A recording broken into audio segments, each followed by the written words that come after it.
አቤል ፈጽሞ ያልተጠበቀና ቤተሰቡ ይቅር ሊለው የማይችለው ትልቅ ጥፋት አጠፋ። ለመሆኑ አቤል ይህንን ጥፋት እንዲያጠፋ የገፋፋው ሰው ማን ነው? እንደዚሁንስ ራኬብንስ ምንድነው ያደረጋት የሚለውን እስር ቤት ድረስ ሊወረውረው የቻለውን ወንጀል ይዤላችሁ መጥቻለሁኝ። አቤልም የራሴ እውነታ አለኝ ሲል የመለሰው መልስ አለ።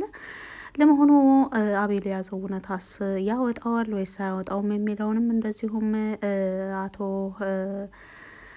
ግርማ እየተናገሩት እውነት አለ። ሁሉንም አጠቃላይ ነው ይዤላችሁ የመጣሁት። ሰላም ሰላም፣ ውድና የተከበራችሁ የዜድ ሀበሻ ቤተሰቦች ለቻናሉ አዲስ ከሆናችሁ ሰብስክራይብ በማድረግ እንደዚሁም ቪዲዮውን በላይክ መጀመር አትርሱ። ርብቃ ድራማ ቀጣይ ፓርት ነው ይዤላችሁ የመጣሁትኝ። እስከ መጨረሻው ድረስ አብራችሁኝ ለመቆየት ሞክሩ። አቤል እንግዲህ ከቀን ወደ ቀን ሊወጣው ወደማይችለው ጥፋት እየሄደ እንደሆነ ካሳለፍናቸው ፓርቶች ላይ አይተናል። በአሁኑ ላይ ግን ፈጽሞ ይቅር የማይባል ማሚቴም ሆነ ርብቃ እንደዚሁም አቶ ግርማም ሆነ ሪች ፈጽሞ አቤል ሁለተኛ የሚባል እድል የለም። እዚህ ስራውን እያንዳንዱ ያደረገውን ነገር መክፈል አለበት፣ ተገቢውን መስዋዕት መክፈል አለበት በማለት በአቤል ላይ አሁን ቤተሰቡ ተስማምቷል። ይህም ሊሆን የቻለው እንግዲህ በራኬብ ላይ ባደረገው ነገር ነው። አቤል አሁንም በስልክ እያናገሩት ያሉት ሰዎች የቃል የገቡለትን ብር ሊሰጡትም ተስማምተዋል። እንደዚሁ ብሩን መስጠት ብቻ ሳይሆን መጠኑ በዛ ያለ ብር ወደ አካውንቱ በቅርብ ጊዜ ገብቷል፣ እኛ ወደ ሀገር ገብተናል፣ ስለሆነ አንተ ደግሞ ልጅቷን ይዘህ መምጣት አለብህ በምንልክልህ አድራሻ ካሉት በኋላ የማሚቴንና የአቶ ግርማን ከቤት መውጣት እየተጠባበቀ ቆይቶ ነበር። እንግዲህ እድል ገጥሞት ማሚቴ እንደዚሁም አቶ ግርማ ከቤት በወጡበት ወቅት ርብቃም ክፍሏ ተኝታ እያለቀሰች በነበረ ጊዜ ራኬብን በጣም ሰላም ተሰምቷት፣ ምክንያቱም ቤት ውስጥ ብቻዋን አይደለችም። እርግጥ እናቷና አባቷ አሁን እንመለሳለን ብለው ትተዋት ቢወጡም ርብቃ ቤት ስላለች እንደዚሁም ከርብቃ ጋር ደግሞ ብዙ ጊዜ የምትመላለሰው ሪች በተደጋጋሚ ወደ ቤታቸው ብቅ ብቅ ስለምትል አሁን ሪች ልትመጣም ትችላለች። እንደዚሁም ርብቃም ክፍል ውስጥ ናት። እርግጥ እኔ ያጎቷ ልጅ መሆኔን ብዙ ላትቀበለው ትችላለች፣ ሂጄ አረብሻትን በማለት ቲቪ ከፍታ ሳሎን ቤት ቁጭ ብላ በነበረችበት ጊዜ እንግዲህ ከየት መጣ ሳይባል አቤል ጨርቅ አፍኗት ራሷን እንድትስት አድርጓት ለመውሰድ ሞክሮ ነበረ ወደ ተባለበት ቦታ። እንግዲህ በተለይ አቤል አሁን ላይ ብሩን የተወሰነ ብር በአካውንቱ ከላኩለት በኋላ የብሩ ጣዕም ነው መሰለኝ ጭራሽ ራሱን እንዲያውቅ እያደረገው አይደለም። እንግዲህ ራኬብን በዚያ መልኩ ካፈናት በኋላ ምንም ድምጽ ሳታሰማ ነበረ ከቤት ይዟት የወጣው። ይሁን እንጂ ከቤት ብዙም ሳይርቅ ማሚቴና አቶ ግርማ ደርሰውበታል።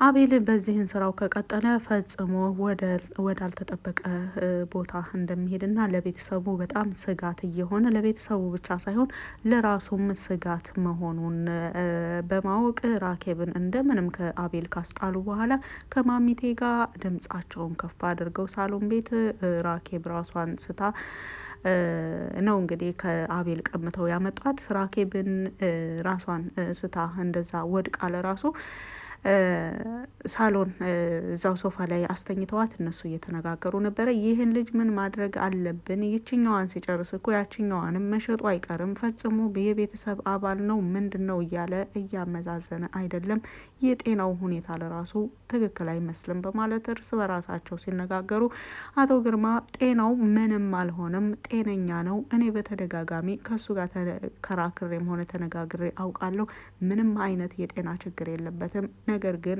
በጣም ገንዘብ ፈላጊና ራስ ወዳድ ነው ሲል ተናግሯል።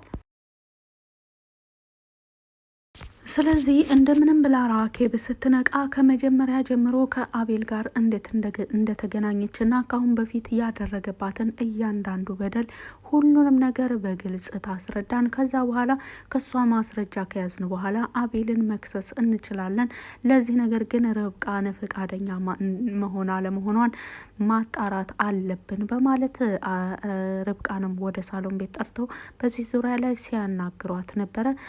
ከዛም ርብቃ ከመኝታ ክፍሏ ስትወጣ ራኬብ ሶፋ ላይ ራሷን ስታ የወደቀች ስላልመሰላት ተኝታ ነበር የመሰላት። ከዛን ራኬብ እስካሁን አልነቃችም እንዴ ብላ ወደ ራኬብ ስትጠጋ አይ ይሄማ በሆነ በምን እድላችን በማለት አቶ ገረሙ ይናገራል። እና ታዲያ ምን ሆና ነው በማለት አቤል ራሷን እንድትስት አድርጓት እኮ እየወሰዳት አድነናት ይዘናት ነው የመጣ ነው በማለት ታዲያ አቤል ሴት ነው በማለትም ስትጠይቅ አሁን በዚህን ወቅት ስለ አቤል እንዴት ትጠይቂያለሽ? አቤል እየተናደደ ሂዷል በማለትም ይመልሱላታል። መሄድ አልነበረበትም መያዝ ነበረበት። አቤል ለስራው ሁሉ ተገቢውን የሆነ ክፍያ መክፈል ነበረበት ትላለች ርብቃ። እንግዲህ ማሚቴና አቶ ግርማ ደግሞ ይተያያሉ። ምክንያቱም ርብቃን ወደ ሳሎን ቤት የጠሯት ለዚህን ጉዳይ ነበር። በዚህ ዙሪያ ላይ ሊጠይቋት አቤልን ብንከሰው አንቺ ምን አይነት አመለካከት ይኖርሻል የሚለውን ነገር ለማጣራት ነበረ እሷን የጠየቋት። ርብቃ ግን ከነሱ ቀድማ ፈቃደኛ መሆኗን ትነግራቸዋለች። አቤል እየሰራ ባለው ነገር ሁሉ በሕግ መጠየቅ አለበት። እንደዚሁም ምናልባት ወደ እስር ቤት ቢገባ አሁን እያጠፋው ካለው ጥፋት ሊመለስ ይችላል ምናልባት በማለትም ተናግራለች። ርብቃ የአቤል መቀጣት ምናልባት ጸባዩን ያስተካክለዋል የሚልም ግምት አላት። እንደዚሁም ደግሞ የአቤል ጸባይ ከቀን ወደ ቀን እያሳሰበ እንደዚሁም ደግሞ በጣም ራስ ወዳድነቱ ከመጠን በላይ እየሆነ እየጨመረ በመምጣቱ ለቤተሰቡ ብቻ ሳይሆን ለራሱም ወደማይወጣበት ችግር ውስጥ እንዳይገባ ግዴታ መቀጣት አለበት በሚለው ተስማምተዋል።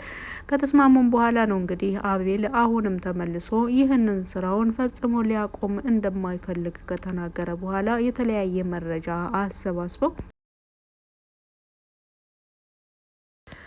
እንደዚሁ በአቤል ጉዳይ ላይ ሲከራከሩም እዩ ከች ብሏል። ድንገት እንግዲህ ርብቃ እዩ በመምጣቱ በጣም ተደናግጣለች። ምክንያቱም አቤልና እዩ አንድ ነገር አስበው ነው፣ አብረው እየሰሩ ነው። አቤል ከእዩ ጋር እስከዋለ ድረስ ጥሩ ስራ ፈጽሞ እንደማይሰራ እርግጠኛ ነኝ ብላ ስለምታስብ እዩን ስታየው ልትመታው ሁሉ ፈልጋ ነበር። ጥርሶቿን ነክሳ ነበረ እዩን እየተመለከተችው ያለው። ከዛም በኋላ እዩ ደግሞ በሩ ላይ ቆሞ የነሱን ሁኔታ እየተመለከተ ሳለ ራኬብ ከተኛችበት ትነቃለች።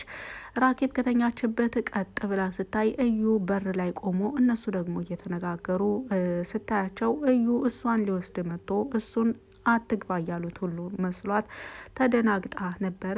ነገር ግን እዩ ወደ ራኬብ ትኩር ብሎ ሲያይ የሆነ ነገር እንዳየ ስለተረዱ ማሚቴም ወደ ራኬብ ዝውር ስትል ራኬብ ነቅታ ነበረ።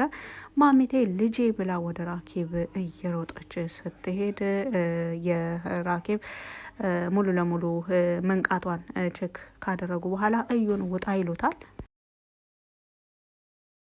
ራኬብም ስትነቃ ከእዩ ጋር እየተከራከሩ ስለመሰላት ቤተሰቦቿን በጎኗ ካደረገች በኋላ እባክህን ከኛ ራቅ፣ እባክህን አንተን ማየት ፈጽሞ አልፈልግም በማለት እንዴትስ በር እንደከፈቱለት ተጠይቃቸዋለች። እኛ አይደለንም የከፈትንለት ክፍት ነበር ልጄ፣ አንቺን እኮ ከውጭ መልሰንሽ ነው በማለት ይናገራሉ።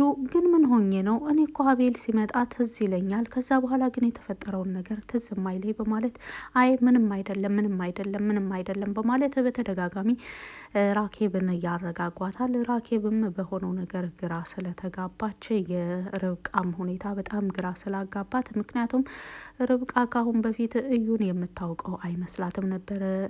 ራኬብ በእዩና በርብቃ መካከል ምንድን ነው ያለው ግንኙነት፣ እንዴትስ ልታውቀው ቻለች የሚለውን በራሷ እየጠየቀች እዩ እንዲሄድ ካደረጉት በኋላ እንግዲህ በተለይ እዩ ደግሞ መልሶ አሁንም ዛሬም እንደሚወዳትና እንደሚያፈቅራት ነው ገልጾላት የሄደው።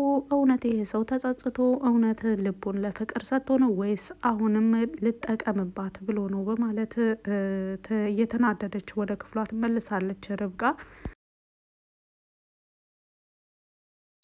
ርብቃ ከራኬብ ጋር ላለመነጋገር ከእሷ ጋር ላለመግባባት ብላም እየሸሸች ይመስላል። በተደጋጋሚ ቀንም ማታም ከክፍሏ ስትወጣ ብዙ አትታይም። እንደዚሁም ደግሞ ሪች ወደ ቤታቸው ስትመጣም ቶሎ ወደ ርብቃ መኝታ ክፍል እንደምትሄድና ሁለታቸው እየሰሩ ያሉት ስራ በተለይ ደግሞ አቤልን ወጥመድ ውስጥ ለማስገባት እየሰሩ ያለውን ነገር አጠናክረው ቢቀጥሉም አሁን ላይ ከአቶ ግርማ ጋር እንደዚሁም ደግሞ ከማሚቴ ጋር ሆነው አቤል በራሱ ላይ መስክሮ በራሱ ወንጀሎቹን እንዲጋለጥ ለማድረግ ሞክረውም ተሳክቶላቸዋል። አሁን ላይ አቤል ሳያስበው ነው እንግዲህ ያለምንም ማስረጃ ወደ እስር ቤት የተወረወረው። እሱ ምንም ማስረጃ የለውም። እነሱ ግን ከሱ አንደበት እየተናገረውን ሁሉ ለማስረጃነት ተጠቅመው አቤል ከዚህን ቦታ ፈጽሞ እንደማይወጣ ቢወጣም እንኳን ሙሉ ለሙሉ ተጸጽቶበትና ተምሮበት በቂ የሆነ ቅጣቱን እዚህ አሳልፎ እንደሚወጣ ለራሳቸው ቃል ገብተዋል። በተለይ አቶ ግርማ እኔ በህይወት እያለው እኔ ካልፈቀድኩ ከዚህ ቦታ ፈጽሞ በህይወት እንድትወጣ አልፈቅድልህም በማለትም ሲናገሩ ነበር። አቤልም እንግዲህ የራሱ እውነታ አለኝ እያለ እየጮኸ ነበር። ነገር ግን ፈጽሞ እሱን የሚሰማው አካል እንደማይኖር አቶ ግርማ በተደጋጋሚ ብዙ መረጃዎችን በተለይ ደግሞ ለዘመናት ስፈልጋት የነበርኳትን ልጄን በተደጋጋሚ ከአደጋ ያዳንኳት እሱ አደጋ ላይ ሊጥልብኝ እባካችሁን ለልጆቼ እንደዚሁም ለሌሎችም እኔን መሳይ አባቶች ለልጆቻቸው ሲባል እንደነዚህ አይነት አላስፈላጊ ወጣቶች የእጃቸውን ማግኘት አለባቸው በማለትም እንግዲህ አጋልጦ ሰጥቶታል። አሁን ላይ አቤል ፈጽሞ ከጎኑ ሰው እንደሌለ ሲረዳ እዩ እውነቱን ይነግራችኋል በማለትም ሲጮህ ነበረ። እንግዲህ እዩ አቤልን ከእስር ቤት ለማስወጣት ፈጽሞ ፍላጎት እንደሌለው ግልጽ ነው በፊትም። ምክንያቱም በተደጋጋሚ በራኬብ ዙሪያ ምንም የማወራህና የማብራራለህ ነገር እንደዚሁም የምተባበርህ ነገር የለም፣ ይልቁንስ እኔም ከነሱ ጎን ነኝ በማለት ከእሷ ጎን እንደሆነ ነው የነገረው። ለእዩ እዩን ጠይቆት እዩ የሚነግራችሁ እውነት አለ በማለት ወደና አቶ ግርማም ወደ ርብቃም እየጮኸ ነበር። አቤል ለመሆኑ አቤልና እዩ ምን አይነት ትስስር ቢኖራቸው ነው አቤል በዚህን ሁኔታ ውስጥ ሲሆን እዩ ከእስር ቤት ያስወጣኛል ወይም ከእስር ቤት ሊያስወጣኝ የሚያስችል መረጃ ሊሰጣችሁ ይችላል የሚል ግምት ያለው እዩ ጋር ምን አይነት እውነታ ኑሮ ነው የሚለውን በመያዝ እዩን ለመጠየቅም ቀጠሮ ይዘው ነበር። ለመሆኑ እዩ ጋር ያለው እውነታ ምንድነው የሚለውን ደግሞ በቀጣይ ፓርት ላይ የምናየው ይሆናል። በቪዲዮ ላይ ማንኛውንም አስተያየት በኮሜንት ስር መጻፍ ትችላላችሁ። ስላዳመጣችሁ ከልብ አመሰግናለሁ። መልካም ጊዜ